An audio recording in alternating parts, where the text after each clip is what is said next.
The first time I used a blank filling exercise, this is all I did. I took a story and I blanked out some words using a felt tip pen, which was quick and easy, and I gave it to the students, and it was a disaster because all they had to do was sort of hold it at a particular angle and you could see the words that I'd crossed out. So an exercise I was expecting a lot of discussion from, maybe 20 minutes work, took them 5 minutes just to decide which words I'd covered up. Right, well there we are. I found afterwards if I'd photocopied this, then it came out all right, and that's what I did next time. That's the first thing. Now, the other thing is I asked them, which words have I covered up? And that's a closed question, and there was one right answer. It would have been so much better if I'd have said, how many words can you think of that would fit in those spaces? We got an open question, lots more thinking, and that could lead in all sorts of different directions.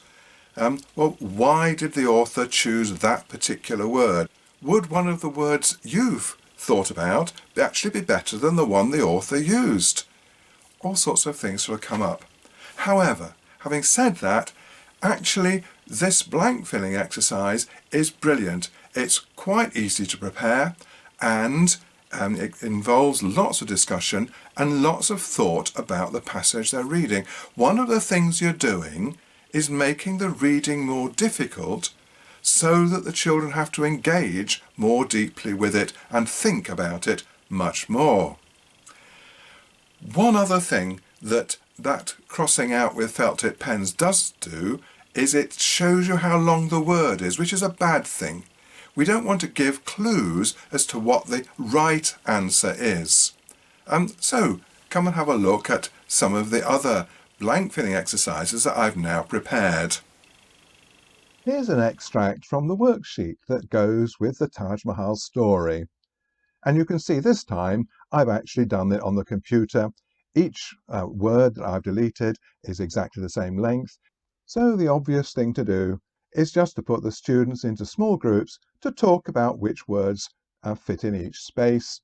And of course, if they're good enough, then how many words can they think of that would fit in that particular place? Of course, you may be working with students for whom this is a very difficult exercise.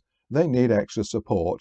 So I have at the bottom of the worksheet given the right answers, and they have to marry up those answers to the particular spaces.